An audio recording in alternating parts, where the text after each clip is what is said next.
Iran का आदेश, Israel पर सीधा हमला।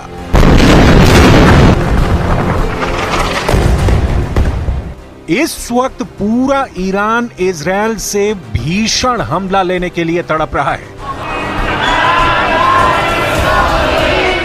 इस वक्त पूरा ईरान हमास चीफ इस्माइल हानिया की हत्या से बौखलाया हुआ है। किसी को समझ में नहीं आ रहा कि इजरायल ने ईरान की राजधानी तेहरान में हानिया को बेहद सुरक्षित इमारत में कैसे मार दिया।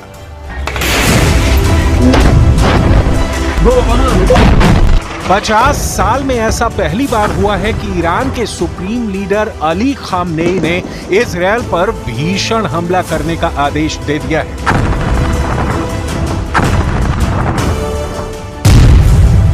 जमीन में हानिया का ताबूत, अरब में विश्व युद्ध। हमास पॉलिटिकल विंग के चीफ इस्माइल हानिया की हत्या का बदला लेने के लिए ईरान उतावला है। अब ईरान के सुप्रीम लीडर ने IRGC और ईरान आर्मी को ऑर्डर दिया है कि वो बदले की तैयारी करें।